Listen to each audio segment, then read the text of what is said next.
Hello বন্ধুরা, আমি সাহেলি। তোমরা আগের পার্টে দেখেছো যে আমরা কেদারনাথ অবধি কীভাবে পৌঁছেছি, আর এটাও দেখেছিলে ঠান্ডা একদম আমরা কাহিল হয়ে পড়েছি। তবে নেক্সট পার্টে দেখাবো আমরা সকালবেলা উঠে কী করলাম। তো সকাল হতেই দেখো এত ঠান্ডা ছিল, আমরা স্যুপ নিয়ে বসে পড়েছি, আর একটু খাওয়ার পরে একটু ফ্রেশন আপ হয়ে গেলাম। প্রচণ্ডই ঠান্ডা ছিল, মানে এতটা ভাবতেও পারিনি যে এতটা বেশি ঠান্ডা হবে। আর তারপর আমার ভাই এই যে পুরো একদম বরফ নিয়ে চলে এসছে বাইরে থেকে দেখানোর জন্য।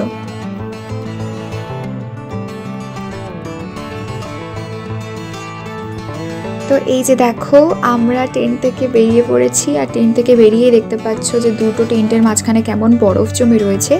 রোদ উঠে যাওয়াতে অনেক বরফ গলে গিয়েছিল, কিন্তু প্রচণ্ডই ঠান্ডা ছিল। মানে আগেও আমরা এসেছি কিন্তু এত ঠান্ডা কখনো অনুভব হয়নি।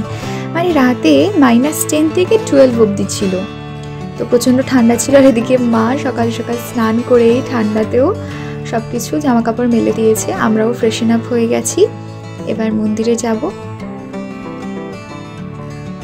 দলে দলে সব যাত্রী চলেছে, খুবই ভালো লাগছে। অনেক সকাল থেকেই পূজা শুরু হয়ে যায়, কিন্তু প্রচণ্ড ঠান্ডার কারণে সবার একটু শরীর খারাপ হয়ে গিয়েছিল, এই জন্য আমরা বেশি সকালে যেতে পারিনি। তো এখন যাচ্ছি, এখন বেলা অনেকটা বেড়ে গিয়েছে, আর দুপাশে প্রচুর দোকানপাট রয়েছে পূজা সামগ্রীর জিনিসপত্র আমরা কিন্তু ইজিলি পেয়ে যাব এখানে। তো এগিয়ে চলেছি আমরা। আর হ্যাঁ, তার আগে কিন্তু তোমরা যে রেজিস্ট্রেশন করিয়েছিলে তার জন্য একটা এরকম পার্চি পাওয়া যাচ্ছিল, তো ফোন নাম্বার দিয়ে সেই পার্চিগুলোকে কালেক্ট করে নিতে হবে। তারপরে এইগুলো নিয়েই কিন্তু লাইনে দাঁড়াতে হবে, আদারওয়াইজ কিন্তু মন্দির দর্শন করা যাবে না। তো আমরা সবার নাম দেখে দেখে, আমাদের গ্রুপটা যেহেতু অনেক বড় ছিল, এই পার্চিগুলো দেখেই বুঝতে পারছো অনেকই ছিল, তো আমরা নাম দেখে দেখে চার্জারটা শেষে নিয়ে নিচ্ছিলাম, এবং এগুলো নিয়ে গিয়ে লাইনে কিন্তু দাঁড়াতে হবে। সকালবেলা যে ঠান্ডাটা লাগছিল না, রোদটা উঠে যাওয়ার পর বেশ অনেকটাই ভালো লাগছিল আর কি। তো চলো যাওয়া যাক।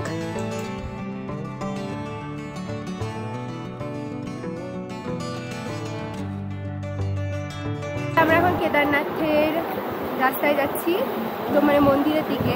এটা বলার জন্য যে এখানে এত কনস্ট্রাকশন হয়েছে যে কিছু চেন্নাই যাচ্ছে না, পুরো রাস্তা অন্যরকম হয়ে গেছে। যেমন একটা আগে যেমন সোজাসুজি মন্দিরটা দেখা যেত একদম, এখন আর সেরকম দেখা যাচ্ছে। যাই হোক, ভালোই লাগছে অনেকদিন বাদে এসে। দেখি দাও বন্ধ করল নাকি না।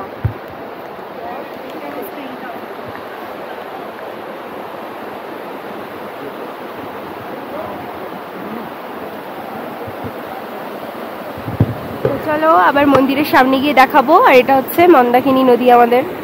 তো দেখতেই পাচ্ছ আমরা মন্দিরে চলে এসেছি, আর এখানে কত ভক্তের ভিড়। আর এত দূরই লাইন চলে গিয়েছিল দর্শনের জন্য যে আমরা তখন ভাবছিলাম যে আজকে হয়তো পূজা দেওয়া হবেই না, যেহেতু আমরা অনেক বেলা করে গিয়েছিলাম। কিন্তু আমাদের হাতে সময়ও কম ছিল, তো কিছু করার ছিল না, আমাদের আজকে দর্শন করতেই হতো। তো ওখান থেকে ভিআইপি দর্শনের জন্য পার্চি কাটা যায়, তো আমরা সেটাই করেছিলাম। সেখানেই মাথা পিছু 1100 টাকা করে দিই। আমাদের খুব সুন্দরভাবে দর্শন হয়ে গেছে, আর এখন আমরা এই মন্দির চত্বরেই রয়েছি, আর স্নোফলও স্টার্ট হয়েছে অল্প অল্প করে। হ্যাঁ বলো, একবার জায়গাটা দাও। हर हर महादेव, जय शिव बम बम भोले, जय श्री केदार। তো বেশ অনেকটা সময় আমরা মন্দির পরিসরেই কাটালাম। সত্যি কথা বলতে এখান থেকে যেতে মনও করছিল না, চুপচাপ বসে থাকতেও যেন ভালো লাগছিল। তো এই মন্দির ছাড়াও, মূল মন্দির ছাড়াও কিন্তু আশেপাশে অনেক মন্দির রয়েছে, ভগবান শিবের, গণেশের, শঙ্করাচার্যার মূর্তি রয়েছে। তো এই আশপাশটাও কিন্তু তোমরা ঘুরে দেখতে পারো। আর হ্যাঁ, আমাদের সেই ভীমশিলাও কিন্তু রয়েছে, যা একদিন এই মন্দিরকে রক্ষা করেছিল। চলো চারপাশটা আমরা ঘুরে দেখে নিই।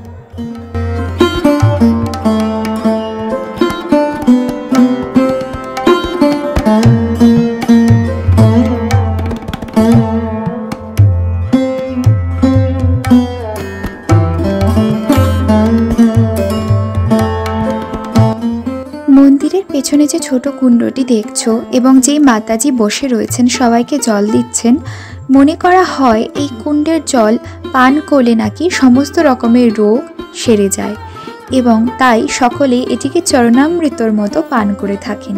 সবাই কিন্তু বাড়ির জন্য প্রসাদী হিসেবে নিয়েও আসতে পারো।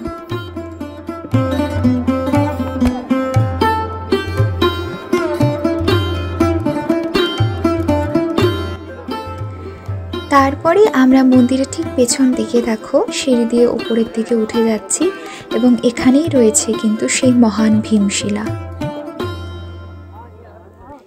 এই শিলাই মন্দিরটিকে রক্ষা করেছিল 2013 সালে, তাই তারপর থেকে এই শিলাটিকেই স্বয়ং ভীম রূপে পূজা করা হয়।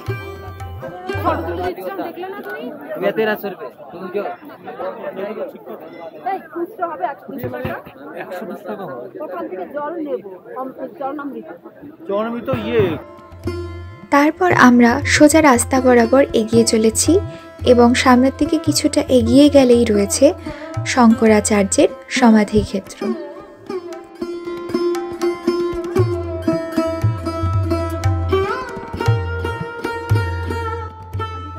মহান শঙ্করাচার্যই হলেন সেই ব্যক্তিত্ব যিনি কেদারনাথ সহ ভারতের আরও প্রাচীন প্রাচীন বহু মন্দিরকে পুনরুদ্ধারে সাহায্য করেছিলেন।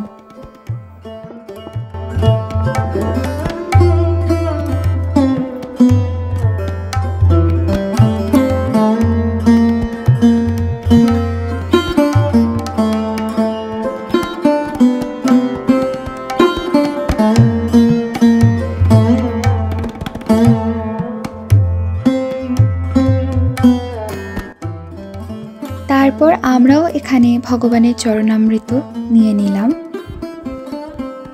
আর তারপর আমরা রওনা হলাম আমাদের নেক্সট গন্তব্যের জন্য।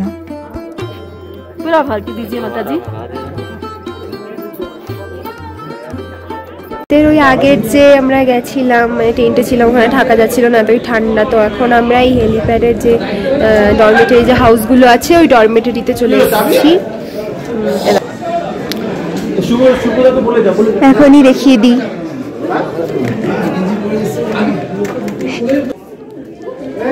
এই যে 14খানা বেড রয়েছে এরকম নিচে উপর করে, প্লাগ পয়েন্টও রয়েছে।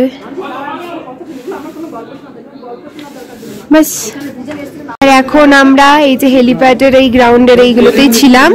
এবার আমরা আবার হাঁটা স্টার্ট করব ভৈরবনাথের জন্য, ভৈরবনাথ মন্দিরের জন্য। এই যে এখান দিয়ে দেখা যাচ্ছে না, এইখান দিয়ে রাস্তা উপরে উঠে গেছে, সামনে গিয়ে দেখাচ্ছি। চলো। এখন আমরা চলেছি ভৈরবনাথ মন্দিরের পথে।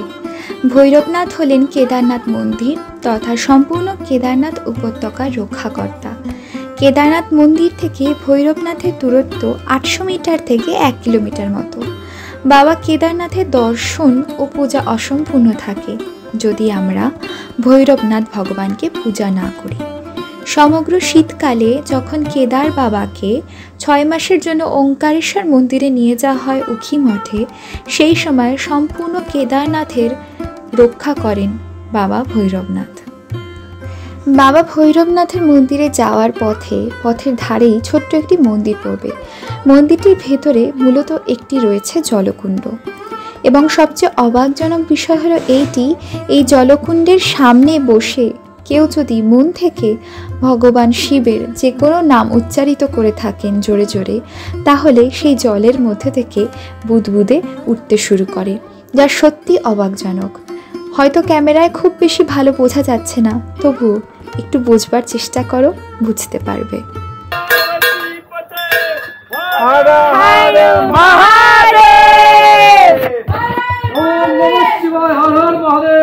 জয় শিব শম্ভু।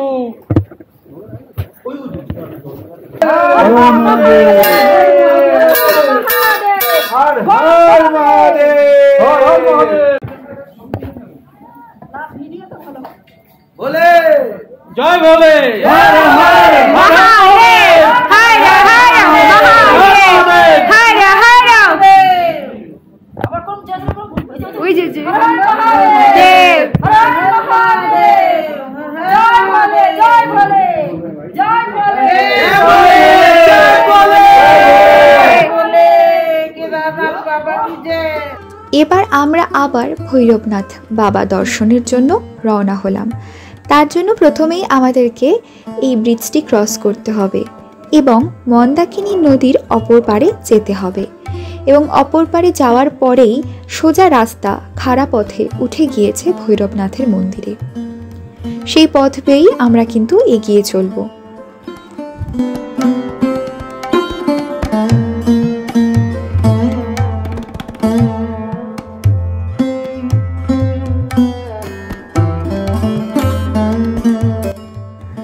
খাড়া পাহাড়ি পথ পেয়ে যতই উপরের থেকে উঠে চলেছি ততই সুন্দরভাবে কেদারনাথ মন্দিরটি কিন্তু দেখা যাচ্ছিল। খুবই ভালো লাগছিল। ওপর থেকে না পুরো কেদারনাথ ভ্যালিটা দেখতে পাওয়া যাচ্ছিল, যা ভীষণই সুন্দর লাগছিল। তো আমরা সময় নষ্ট না করে দেখো আবার এগিয়ে চলেছি মন্দির পথে, কারণ আমাদের সন্ধে হওয়ার আগেই ফিরতে হবে, সন্ধ্যা আরতি দেখতে হবে। তো কেদারনাথে সকালের পুজো হয় ভোর 4টে থেকে। সেই সময় হয় ভগবানের মহা অভিষেক, রুদ্র অভিষেক, সদা উপাচার, এই সকল কিছু।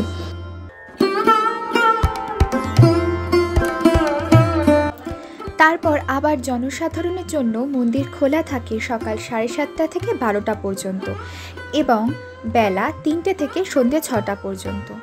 তারপর কেদারনাথ বাবার সন্ধ্যা আরতি হয় সন্ধ্যে 6টা থেকে 7:45 পর্যন্ত। সেই সময়ই শিব সহস্রনাম, শিব মহিমা স্তোত্র, শিব তাণ্ডব স্তোত্র, এই সকল কিছু পাঠ করা হয়।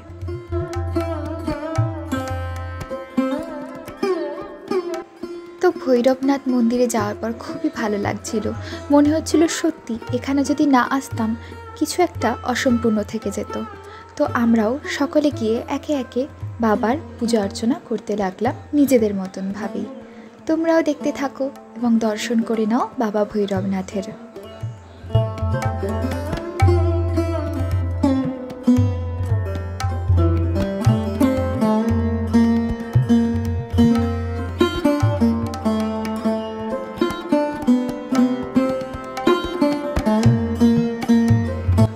যত বেলা বাড়ছিল ততই ঠান্ডা আরও জাঁকিয়ে ধরছিল।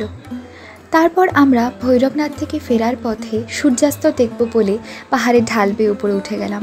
আর সত্যি সেখান থেকে এত অপূর্ব দৃশ্য যে দেখতে পেলাম সেটা ভাষায় প্রকাশ করার মতো নয়, ক্যামেরাবন্দি করার মতোও নয়, এইটুকুনিই বলবার।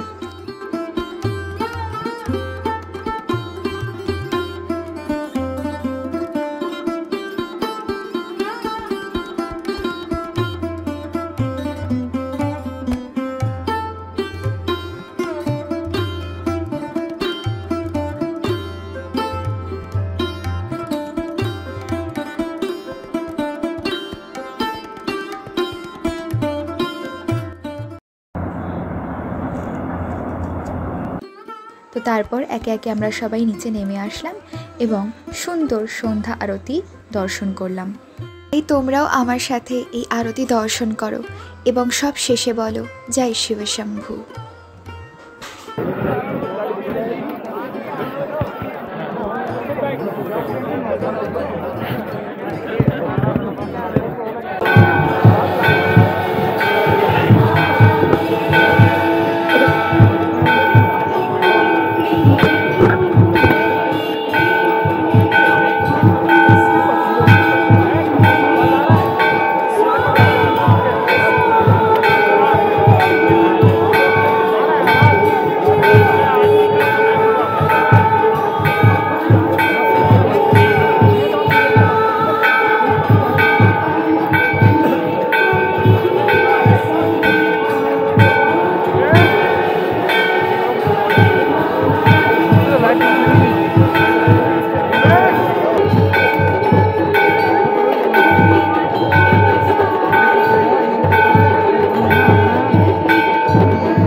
Parata.